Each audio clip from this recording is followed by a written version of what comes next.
So thank you all very much for joining us in this surprisingly warm and springy Cambridge day.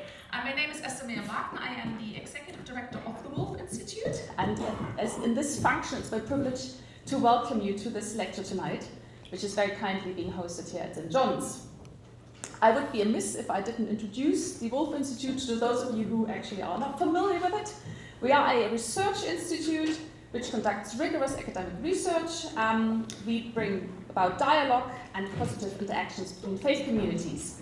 We turned 25 just last year, and over the course of those 25 years, we have been engaging with religious communities in secular Britain. And one of our real strengths is that we are a convener of difficult conversations, which we believe furthers a greater understanding of how not only discussions of commonality can serve the wider public good, but also those about difference. Some of our flagship projects include How to Continue Talking, the Wolf Diversity Study. We've convened a commission for the integration of refugees, and we also have a project, a flagship project on faith in mental health, about mental health in Muslim communities. So we really see ourselves as a catalyst to help create a truly inclusive, multi-religious nation in which cultural and religious diversity are not a source of division and conflict, but of cohesion and solidarity. So now to our lecture tonight. In Cambridge, we do not have a shortage of being in the presence of exceptional thinkers, and I think there are quite a few of you in the audience as well. But it really is an absolute privilege for us to have with us a true sage of our time, Professor Jonathan Haidt. And I would like to thank Adam Glinsman and the Glinsman family very much for supporting the Institute in bringing our speaker here. So the interest in this lecture was so great that we had to move from our normal abode in the Wolf Institute to this room, and we're very, very pleased to collaborate with St. John's. Normally, the Jonian among the Wolf Institute people use this room for badminton play, so this is very, very different for us. Normally we play here and we're very happy, but today, of course, we are here to create another very memorable moment. So many of you will have Professor Haidt's books on your bookshelves, and we're very, very grateful that he has tailored this particular talk to the remit of our institute, because combating fragmentation is really one of the very things that we strive to do at the institute. And as a trained sociolinguist, I'm very pleased that we have a bit of language in there and a bit of linguistics in the title. So before I'm handing over to our chair, Professor Sir Partha Gupta, a very quick rundown of the event. Jonathan will talk to us and then engage in a short conversation with Partha before we hand over to a round of questions from the audience. And now, without further ado, handing over to you, Partha. Thank you. You can have the mic or that mic. Thanks. Let me try out the mic and see if it works. How does that work so far? Is it okay? Fine. Well, it's a great pleasure and a privilege to be asked to do this, to chair this occasion.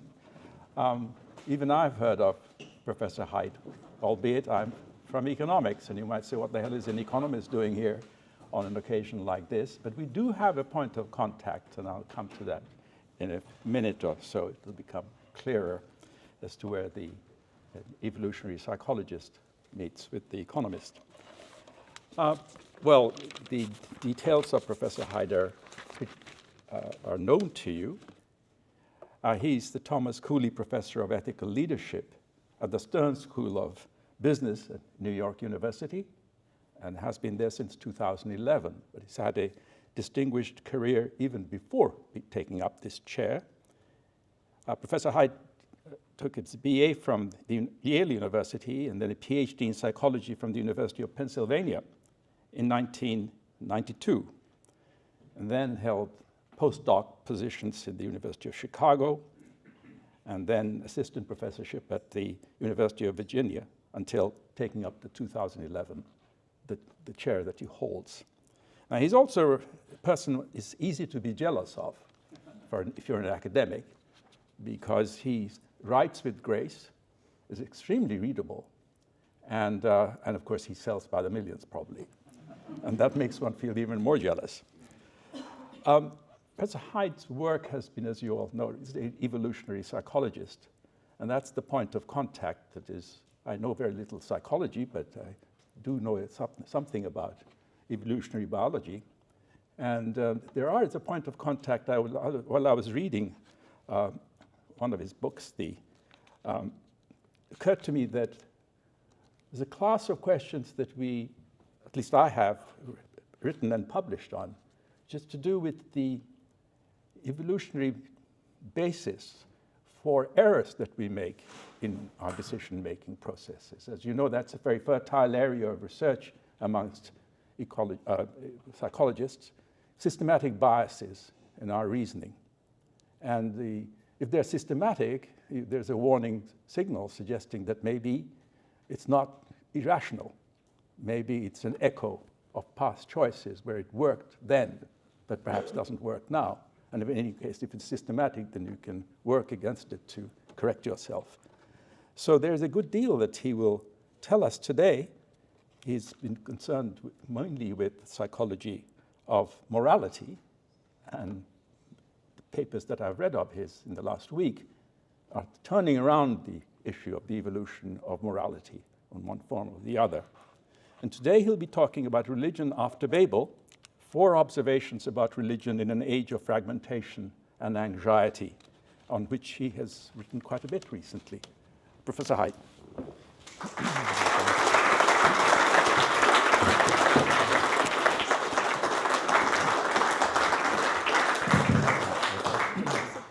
Well, thank you so much, Partha, for that introduction. I've been traveling around, giving talks at various venues in London, and I've been, my book came out a month ago, and I've been giving all kinds of interviews, and it's really refreshing to have the sort of, the rumpled academic giving an academic introduction, like, yes, I'm home, this feels good. It's also a great pleasure to be here at the Wolf Institute because I haven't studied religion directly. It's always been right next to what I'm doing, and it's woven its way throughout my career. I study morality, moral psychology, and the view that I take of it is, as Partha said, as an evolutionary psychologist. I'm a social psychologist, moral psychology, positive psychology, cultural psychology. I just have lots of interests and different ways of looking at morality. Also, I'm Jewish and an atheist, which is very possible to be if you're Jewish because it's about tradition, family, rules. It's not as much about faith as it is for Christians, of course. And so to come to the Wolf Institute, which is devoted to improving relations between religion and society, I think is a great mission because in the academic world, my whole career, there's been a very strong bias against religion. There were the new atheists and people showing, religion is terrible and it's a virus, we need to eradicate it, it's irrational. And I used to think that too. I went through my sort of new atheist phase when I was a young man. I read the Hebrew Bible and thought that some parts of it were terrible, and I took it literally. And when you look at it literally, it's not very appealing. But over time, I learned that that's the wrong way to think about religion and religious texts. Let's see, here we are. And so my first book was called The Happiness Hypothesis. I gathered the wisdom literature from East and West across the millennia, and I categorized things by psychological statements and evaluated which ones are true. And I thought it was going to be 10 separate chapters, but it turned out, while I fully expected that these ideas, like there's nothing good or bad, but thinking makes it so, the principle of cognitive appraisal. I knew that these ideas would generally hold up when you evaluate them in terms of modern science, but there was a surprise, which is that it wasn't just 10 disconnected chapters. They were actually mostly threaded together by the theme of relatedness or connection. When you look at ancient wisdom and what it has to say about psychology and consciousness, that turned out to be the theme. And I've, over time, become much more positive in my views of religion, and so I ended up kind of doing battle with some of the new atheists, battle in the sense of, I would write arguments about why I thought they were wrong, and they'd say why they thought I was wrong. And so I've been thinking about a lot of things about what's happening to our society. It's changing so fast and making us forget almost everything that humanity ever learned. So I thought I actually made up the title before I picked out what it was. I knew I wanted to say a bunch of things about religion, and so I told Miriam, I said, 4 observations about religion in an age of fragmentation and anxiety. And then these are the 4 that I decided over the last few days that I wanted to share with you. So first, sort of where I'm coming from on this is in my research on moral psychology, as Partha said, I'm approaching it in part as an evolutionary psychologist. The book is about three basic principles. If you understand these three principles, you understand human morality, you understand moral psychology, how it works, why it seems to give such strange results, why people can believe things that you think are obviously wrong or evil.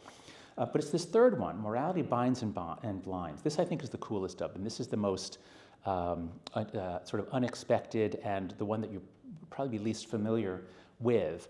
The way that I came to it is by looking at one of the major topics in the social sciences, which is cooperation without kinship. It's no secret why bees can cooperate and they can build large hives because they're all sisters and they can't reproduce. So they're all sort of cells in the larger body and only the queen's not the brains, the queen is just the ovary. But so when they're all sisters, you can get large buildings. Termites are very similar genetically. Again, they're all siblings, and you can get these giant structures. But humans are the only ones that can really build anything big without kinship. And so we built cities. This is Babylon, a reconstruction of Babylon in Tenochtitlan. And you always have temples. You always have a temple, a church at the heart of this. I was just in Rome last week. Any little town, just go to the center, there's a church there. But religion plays an enormous role in the building of civilization. And over time, I came to see what we're doing with religion almost with a metaphor of electricity. That is, so these are Muslims praying at the Kaaba in Mecca, and it's a very natural religious thing to circle, to literally go in a circle. It just feels natural. At the Burning Man festival out in Nevada, that's what you do. After the giant the giant mannequin is burned, everyone goes around in circles. It's a very natural thing to do. And that suggested to me the metaphor of electricity. If you remember from your early physics classes, when you move a wire through a magnetic field, it pushes the electrons, and that's how you make electricity. And so when people circle around a sacred object, it generates a kind of social electricity. That's not my term, that was Emile Durkheim's term, the great sociologist from the 19th and early 20th centuries. So whenever you find something sacred, you find people doing this sort of thing. Flags are so important symbolically because they serve that function for a nation. A nation rallies around its flag. And so the greatest social scientist, I believe, in history is Emile Durkheim, and in his book on religion, he said, a religion is a unified system of beliefs and practices relative to sacred things, that is to say, things set apart and forbidden, beliefs and practices which unite into one single moral community called a church, all those who adhere to them. So this is kind of a magic trick.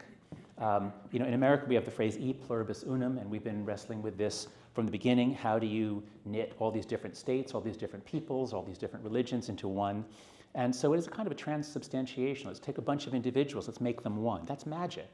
But it happens when we circle around a sacred object, whether it be the flag, whether it be a religious symbol, or whether it be a sports team at the World Cup. So if you approach religion, of course, religion is many, many things. I don't want to be reductive here. I want to just say I have approached it from a Durkheimian and evolutionary perspective, seeing religion as something we evolved to do by Darwinian process. We evolved to do this because it creates communities. And those communities were extremely powerful over the last half million years compared to individuals that were not in sacred communities. Religions help groups cohere, and thereby they solve free rider problems, which means people can contribute more without worrying about being ripped off. There we are. That's a nice tie to economics, right? Free rider problems, that's their bread and butter. So when people dress the same, people have the same prohibitions, and some of these are costly. Some of these, it may not be that bad to all wear the same thing at the beach, but being Jewish, if you're not allowed to eat lobster, that is a real sacrifice. So, and it turns out, and of course many religions also require actual physical pain. Not so much nowadays, but in the history of religion, self-mortification, mortification of the flesh was a common thing. So I want to show you a really interesting study that illustrates the binding power of religion and religious sacrifice. This is a very interesting paper by Richard Sosis a sociologist at the University of Connecticut. And what he did was he gathered historical evidence on all the communes he could find from the 19th century. So in the 19th century, there were a lot of people that would leave the city and try to create the American frontier. I mean, we have infinite space in America in the 19th century. People would say, let's create a new Jerusalem, or let's create a new society, or a new socialist utopia. And there were a lot of these. And very few of them were able to pass on to the next generation. So what Sosis did was he looked at religious versus secular. These were mostly socialist utopias. And he divided them up by the number of costly requirements. So do they demand that you shave your head? Do they demand that you sever ties to your parents? Do they demand that you mortify your flesh? Count all those up. And what you see, first we'll just look at the secular ones. So the secular ones were kind of spread out here. They mostly made 0 to 2 requirements, or 3 to 5, or 6 to 8. So the secular ones weren't up here very much. And how many years did those communes last? The answer is on average about 8 or 9. Very short. Now let's look at the religious communes. Oh, and also there's no relationship here. The ones that had more requirements, you'd think maybe they'd last longer, but they didn't. Okay, now let's look at the religious communes. I truncated the data there because I wanted to do this dramatic reveal, which is this. That's just the numbers, which is this. So for the religious communes, only 4 of them were very undemanding. And those 4 lasted an average of 9 years. But a lot of them were 6, 5, and 5. A lot of them made a lot of costly demands. You have to really change your life around and give up a lot. And guess what? The more they demanded of you, the longer it lasted. And it's only the really demanding ones. I mean, look at this. These lasted 65 years on average. So they were able to get their kids. That's the thing. You can have all the passion you want, but when you raise children, they're generally going to say, I hate this, I'm leaving. But these were able to keep the children and pass it on. So it's just a really nice demonstration that religion, especially costly religious practices, makes people cohere, it forms a community, and that community endures. I believe that gods serve, whether or not God exists, humans use gods like maypoles, a sort of a structure around which you can weave a fabric as you dance together and bring people into interaction. Please try again. Okay. We'll get to the phone stuff and how it's destroying everything in a minute. Okay. So that's my first point. Just come with me on this exploration, and whatever your religious beliefs are, whatever your faith is, I'm just trying to put out this idea that religion serves a function. It serves many functions, but a key function is creating large-scale cooperation at a vast scale beyond what was ever possible on this planet before religions were developed. All right, now let's move on to where we are now in society. The post-Babel. In America, we say Babel, you say Babel. I'll just say Babel, and you can translate. So my country has gone completely insane. We are polarized. We have no shared reality. We have no shared morality.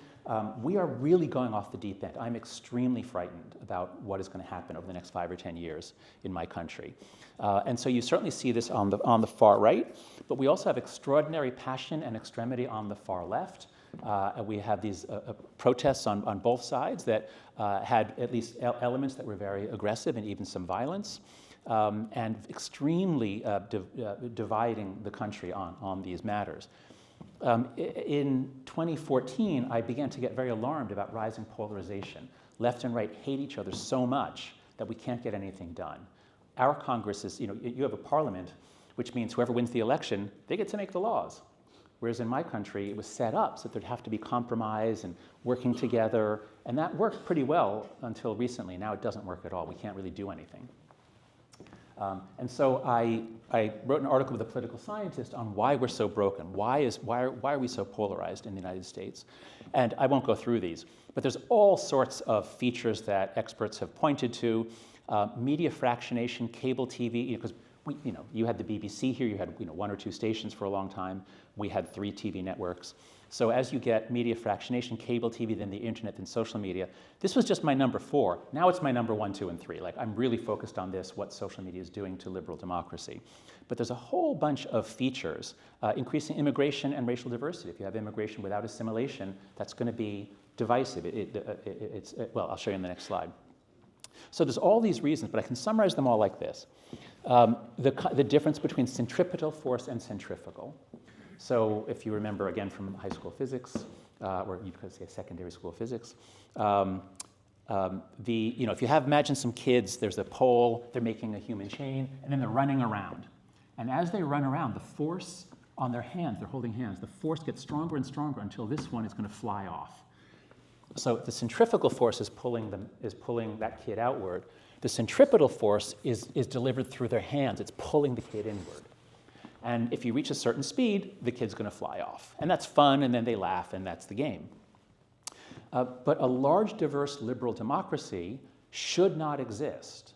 A large, diverse liberal democracy should collapse. Democracy itself tends to blow up. That's what the founding fathers believed, from the founding fathers of my country, from studying the history of democracy. Unless you really engineer it so that you have forces, so that you have the centripetal forces, human societies, until modern times, they were always based on shared blood, shared enemies, and shared gods. But if you don't have that, then it's very hard to keep a large, diverse country together. So that's my argument, that all these things here, almost all of them, are increasing the centrifugal force or decreasing the centripetal. So the forces holding us together in the United States are weakening, and the forces pulling us apart are strengthening.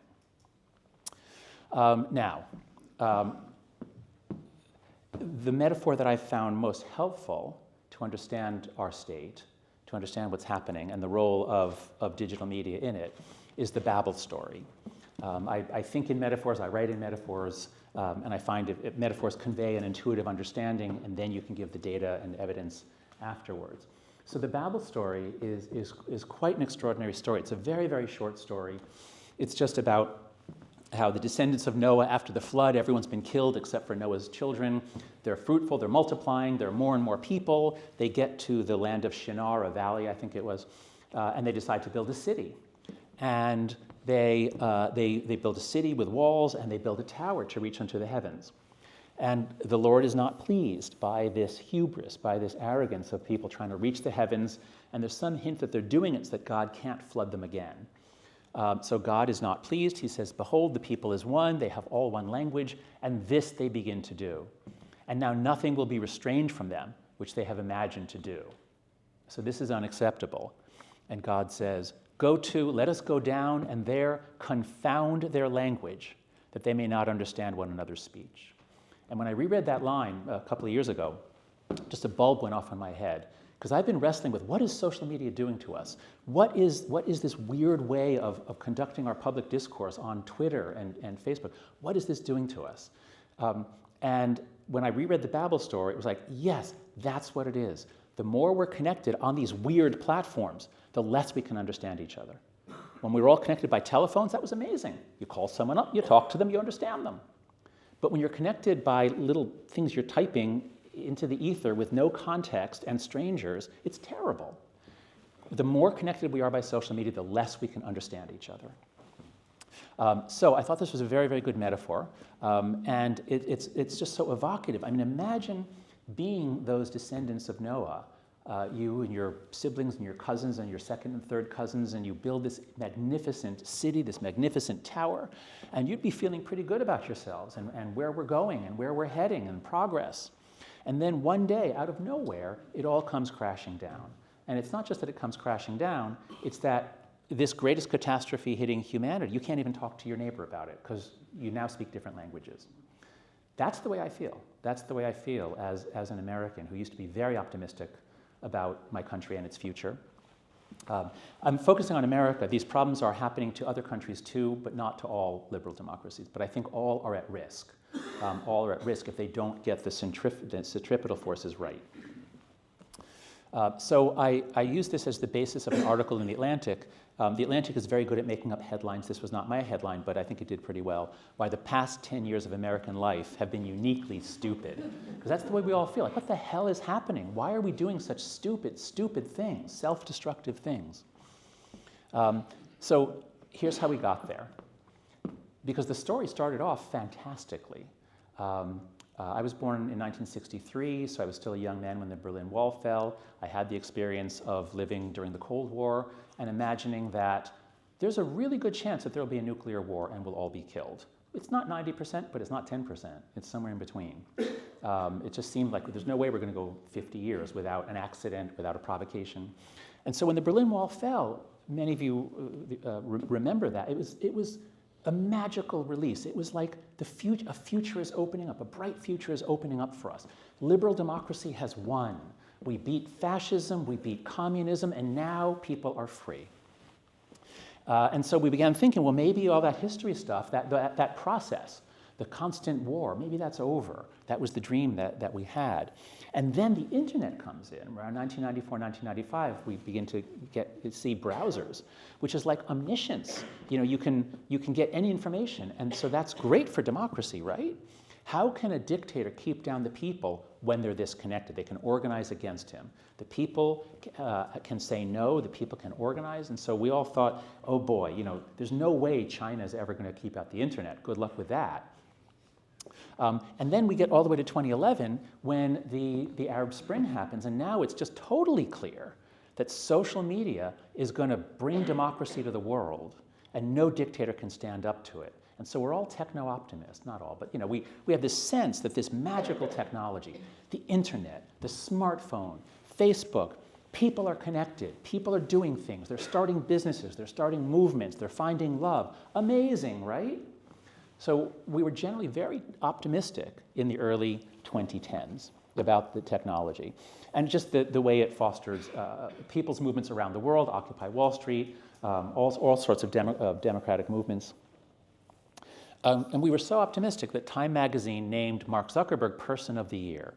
Now, what Zuckerberg said in a letter to investors in 2012, he was obviously a big thinker, and he too was very excited about what Facebook was doing to the world. He said, today we're at a tipping point. We live at a moment when the majority of people have access to the internet or mobile phones. Facebook aspires to build the services that give people the power to share and help them once again transform many of our core institutions and industries.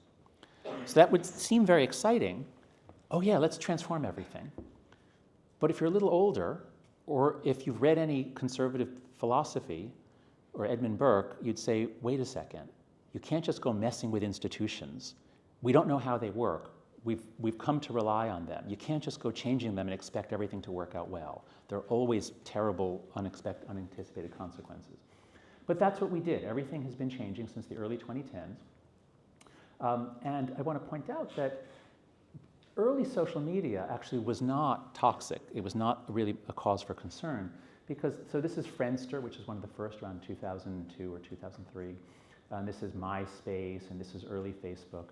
There was no news feed, there were no algorithms. It was just you put up your page, you link to other people's page, look at my photographs, here's who I am. So it's like a glorified, telephone directory where you can connect to people. Not very toxic to people, although there's display, there's social comparison, but not bad for democracy. And then this happens. This is what changes everything, or at least this is a pivot point, a technological pivot point in human history. The like button and the retweet button, it's that simple.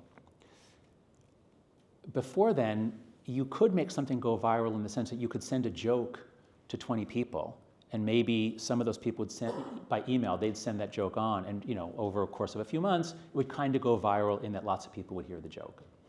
But with the retweet button, you press a single button, and that will go out to all 3,000 of your followers, some of whom have 20,000 followers. And before you know it, by dinner time, 1 million people could have heard this thing. So it really makes things very, very explosive. The like button works a little differently. Now, Facebook used to have to just know what you clicked on. Okay, you went to this page. That's all they knew. But once you know, oh, did you like it? Oh, okay, you liked that. Now they have so much information about what people are doing online that they can use algorithms, because they already have the news feed. They can now algorithmicize everything. So now they can feed you exactly what they think you want to keep you on longer. So you only see stuff that pleases you, that fits with your prejudices. So you put the two together, and then they copy each other, and every site copies both features. And so we have the age of enhanced virality. It wasn't like this before 2009. One of the engineers who built the retweet button, he said when he saw the first Twitter mobs forming, because with the retweet button, if someone's mad at somebody, they can get thousands of people to say terrible things about them within a few hours. He said, we just handed a loaded weapon to 4-year-olds. And the article says, before the retweet, Twitter was largely a convivial place, which it was. In the first few years, all these platforms are nice. TikTok was kids doing dances. Now it's beheading videos. Well, okay, they take those down, but the kids still send them around. So after all hell broke loose and spread, so just to go through the chronology, this, I believe, is how we knocked down the Tower of Babel.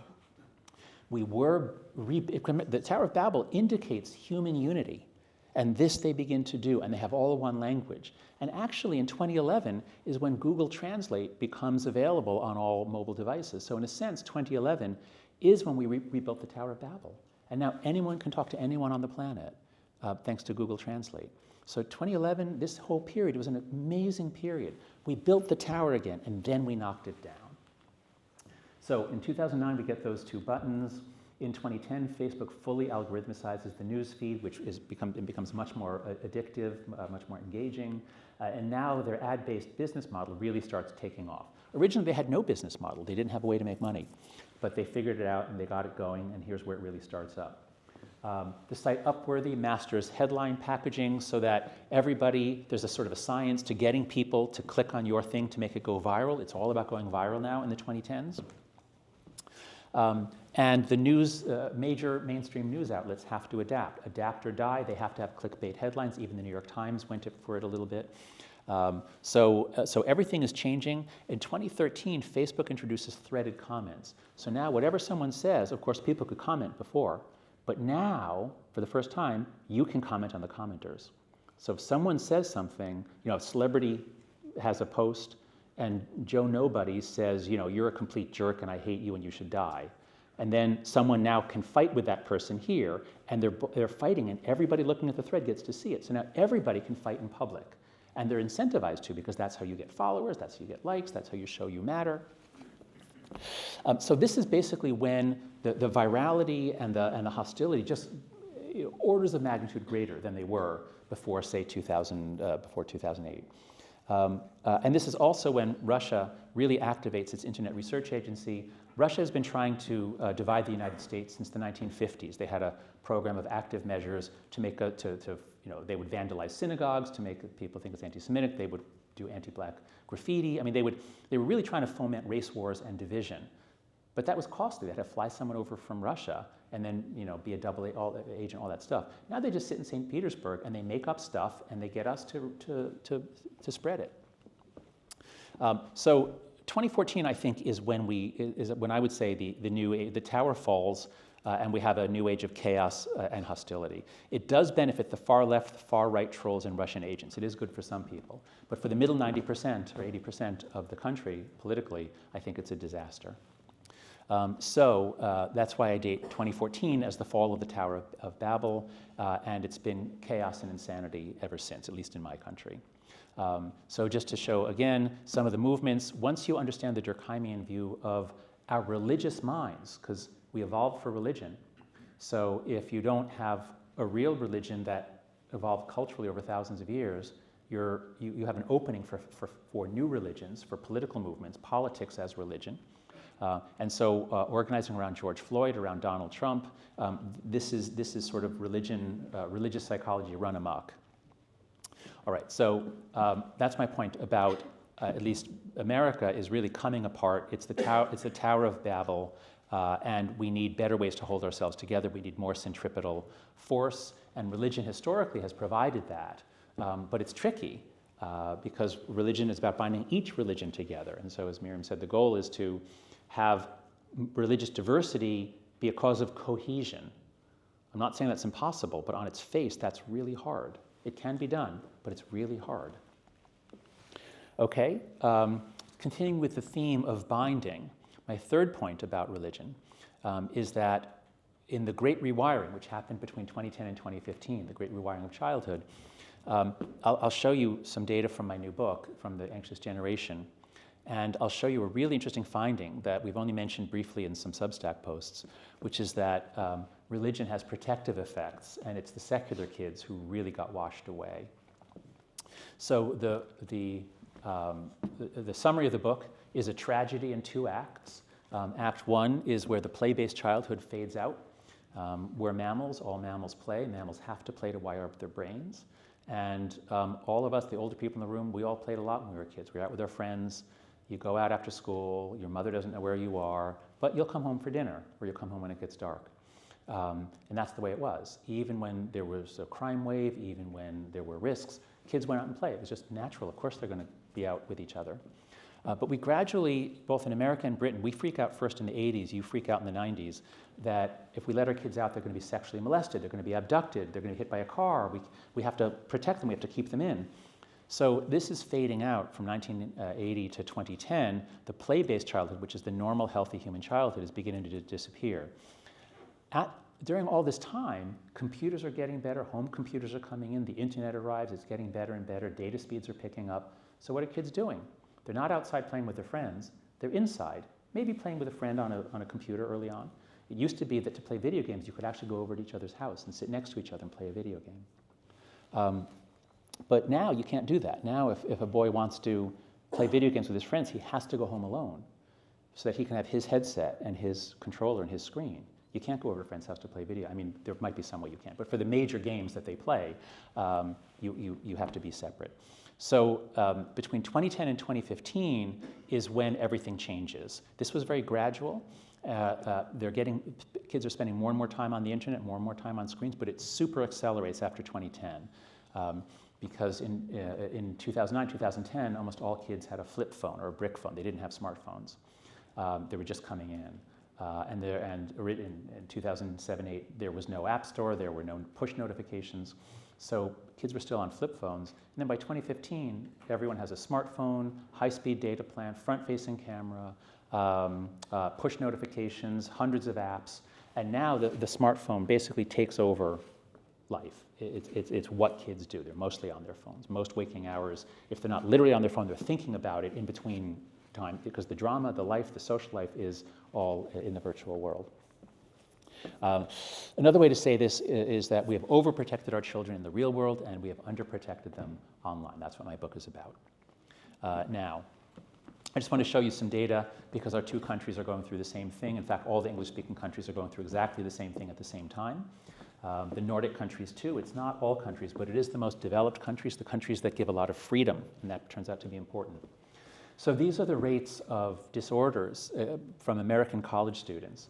And in the graphs I'll show you, before 2010, there's no trend.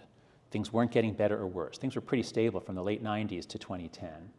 And then this happens. Rates of anxiety and depression go through the roof. It's now normal, especially for American girls. It's just a normal thing that you have an anxiety disorder and you've made a suicide plan. Not that most have, but it's, I forget what percent, 10 or 15% have made a suicide plan in the last year, or 30% have thought about it. So something changed in childhood. Now that's from college student data. There's all kinds of other data sets. This is not college students. This is representative samples of teenagers. So the rates of major depression, again, go way up during this period. 2010 to 2015 is when everything changes and rates keep going up. An interesting thing in this data set is you can see the COVID effect. It was very small compared to whatever it is that happened in the 2010s. And it's not just that they're self-diagnosing or we're using lower diagnostic criteria, because if that was the case, we wouldn't see the same effects in objectively measured behavior. And so this is CDC, our main health authority, data on teens admitted to hospitals for non-fatal self-harm. They've intentionally injured themselves, mostly by cutting. And what we see, the girls' data is on top there. Girls have higher rates of this. And when we enter this period, the girls go way, way up. And especially when we look at the younger teens, we get these gigantic increases. For older teens, we get the same pattern, which is not numbers that high, more like 50 to 80%. And we see the same thing in suicide. Again, the biggest effects are for the youngest kids, the youngest teens. Suicide is way up in the United States, more so than in other countries, but we'll come back to that. 2012 to 2013, there was a 67% increase in suicides of younger teen girls, and it wasn't a blip. It was the beginning of a more sustained rise. So what about the UK? With my research partner, Zach Rausch, we've been gathering mental health data from all the Anglosphere countries in particular. We started there. And what we find is that the exact same thing happened at the exact same time in all 5 of these countries. Oh, and I hope you'll subscribe. Afterbabel.com is the name of my Substack. It's free. You don't have to pay me anything. Everything is available for free. So here's data from the UK. This is what happened to self-harm rates. Again, girls have higher rates. It's a way of responding to anxiety. It's not a suicide attempt. It's something that girls tend to do. Cutting themselves in a way relieves anxiety. But it's terrifying for the parents and the siblings to see this happening to their daughters. And so this happens. Again, very sudden, very large increases. So same thing in Australia. This is psychiatric emergency department visits. And once again, we see it's up for boys, it's way up for girls. Same thing in New Zealand. We have a little data from Ireland, same thing. A different way of looking at it. A study in Canada is on a large survey. How is your mental health? Excellent, very good, so-so, a 5-point scale. I forget what they're all labeled as. So this is the percent of Canadian women who said their mental health was excellent or very good. And this is the youngest group, which used to have the highest well-being. But when we enter this period after 2010, it's the 15 to 30-year-old Canadian women, they plunge. They're now by far the least happy. Just in a few years, everything changes. The pattern is the same for the men. It's just not as big. And this is happening around the world. It used to be that the happiest people were people in their 20s and their 60s and 70s. It was called the U-shaped curve of happiness.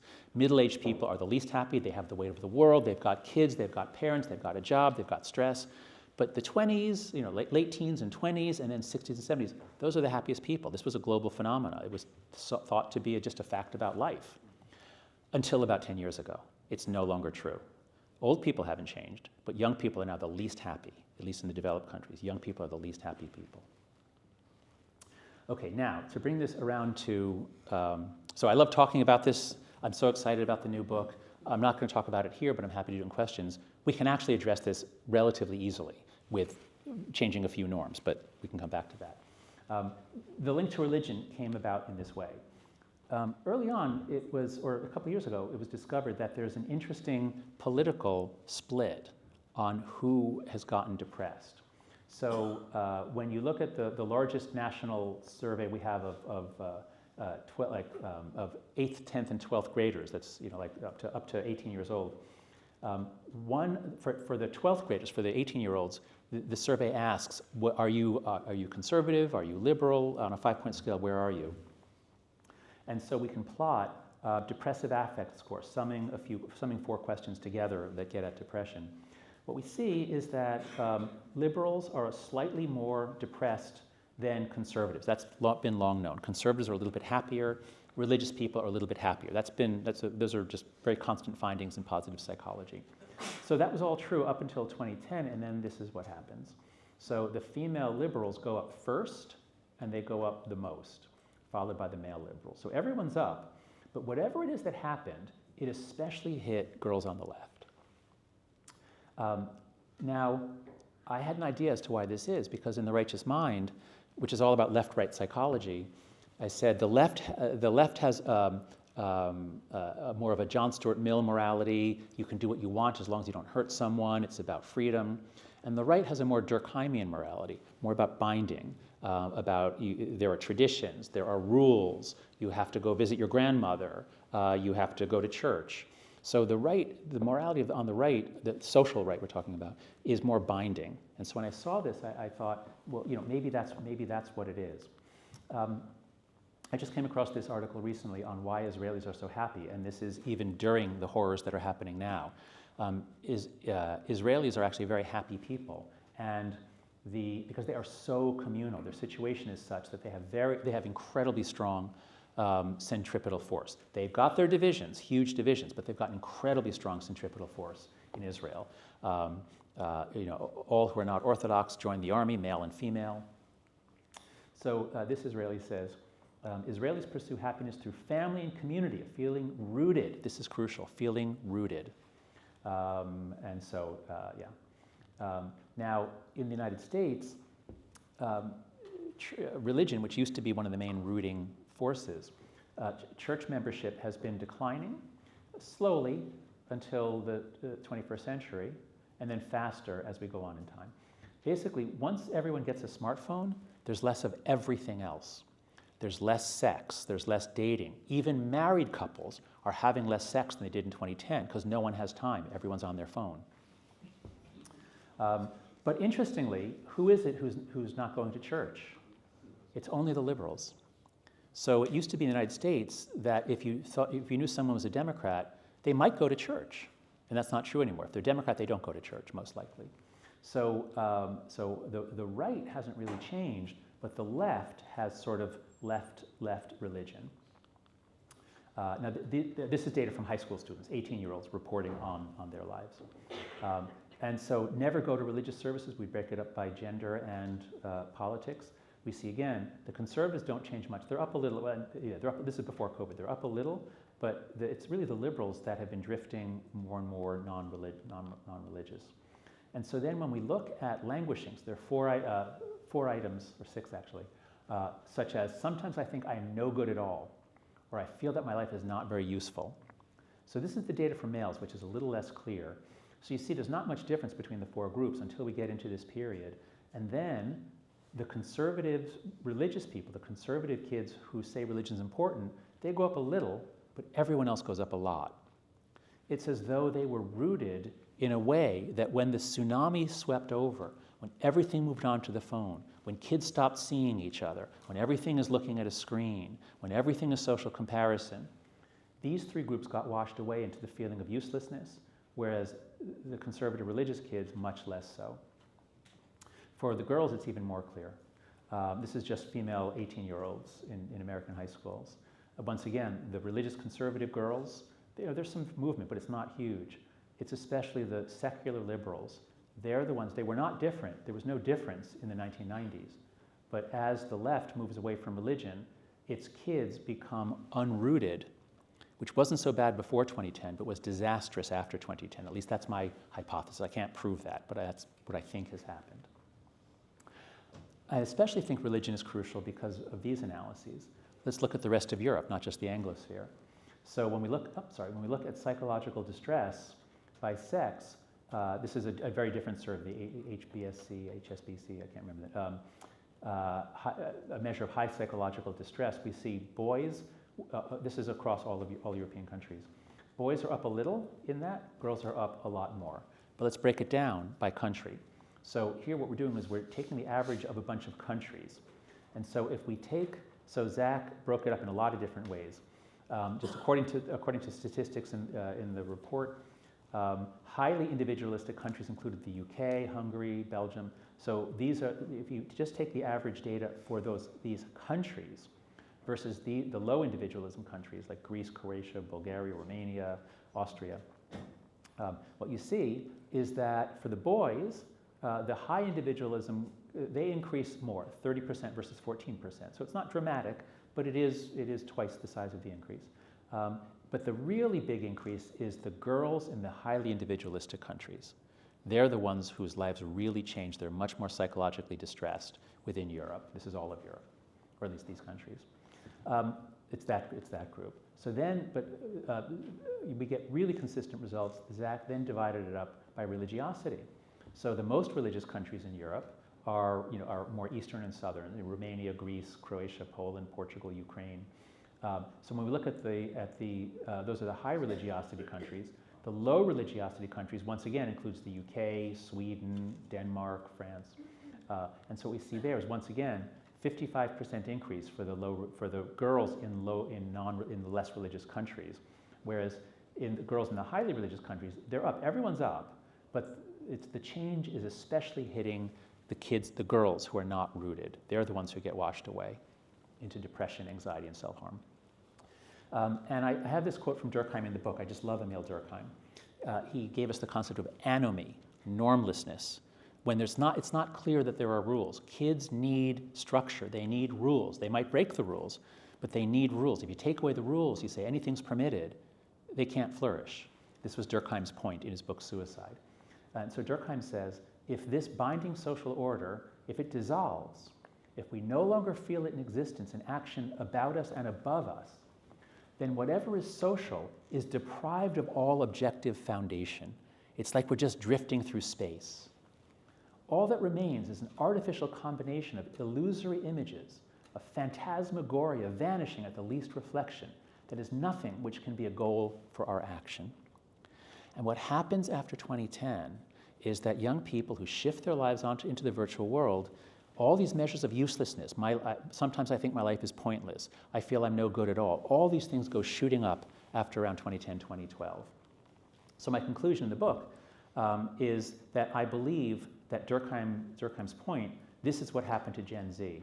They're less able than any generation in human history to put roots in real-world communities. Virtual communities, half the people are fake, they're bots, or they're using a fake name. Most of them will be gone, certainly within a year, maybe within a day. You don't have strong communities online. Yes, there are some exceptions, but on social media, it's a phantasmagoria, it's a tornado, it's just lots of stuff. No way to put down roots. So that's my point about religion. Religion is about binding, religion is protective. And my last point is not about kids. My last point is about what's happening to all of us.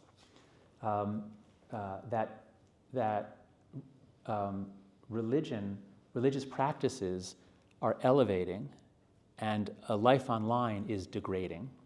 And I mean that in a spiritual sense. And by spirituality, I'm following Rabbi Sachs, who I was very influenced by. I had the privilege of speaking with him on stage twice and meeting with him a few other times. And in his wonderful book, Studies in Spirituality, he says, spirituality is what happens when we open ourselves to something greater than ourselves. It's always about a suppression of the self and an opening to God, to the universe, to nature, to people, to love. Spirituality is what tells us that man does not live by bread alone, but by everything that comes from the mouth of God. We're not just physical beings. We have hopes, dreams, fears, love. We strive for connection. We make sacrifices for the sake of others. We search for meaning, and we experience transcendence. So I hope everybody recognizes, I'm a Jewish atheist. This really speaks to me. I have a spiritual life. I love awe. I love coming over the top of a mountain, and that feeling you have when you see the valley on the other side is breathtaking. It's uplifting. So with this conception of spirituality, now I want you to think, when you spend 6 hours online, especially on social media, and especially on TikTok or Instagram Reels or YouTube Shorts, the short videos I think are the most degrading thing we have ever thrown at our children. These cause harm to spiritual development. And so what I did, I was almost done with the book, and I thought, okay, I've written all this stuff on what's happening to kids, haven't mentioned what's happening to us, to adults. And as I made a list of what it's doing to us, it brought me back to the happiness hypothesis, where I had basically categorized spiritual wisdom.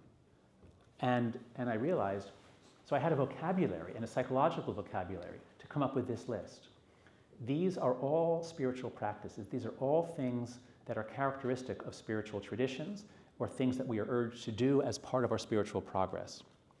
Every one of them is impeded or blocked entirely by a life online. Just to give 2 or 3 examples.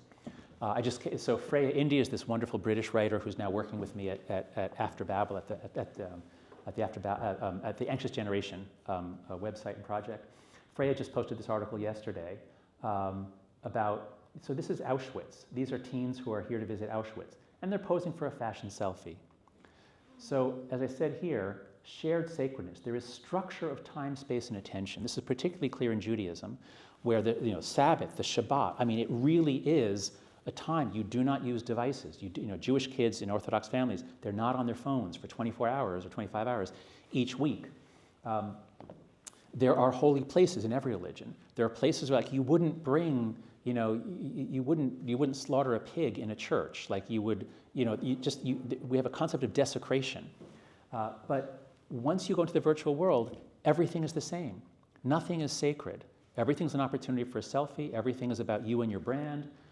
So there's, I have a photo elsewhere of a girl at her father's funeral in a really sexy outfit doing a vampy pose in front of the coffin. That's degrading. These kids, they're not bad people, but once you put them on the stage, once they're living their life for the camera, they are degraded. They are spiritually degraded. As Rabbi Sachs says, we all need times when the clamorous demands of the self, when we silence the clamorous demands of the self and open ourselves to the majestic beauty of the world, the created world, the inner voice of the divine command, and God's call to mend some of the fractures of our deeply injured world. Most spiritual traditions, particularly Eastern ones, focus on meditation. Calm yourself, quiet your mind. When your mind's always jumping, it's always in the past, it's in the future, it's not here now. So much spiritual practice is be present, because we're never fully present unless we really try to be, or unless we're really gripped by something. And that is a spiritual practice, because that opens you up to these very subtle signals from the universe, which you might feel to be the voice of God or the voice of love. So we need silence. But what happens? Kids and teens, one recent study in the US found that the median number, when they checked kids' phones in a 24-hour period, the median was 237 notifications a day.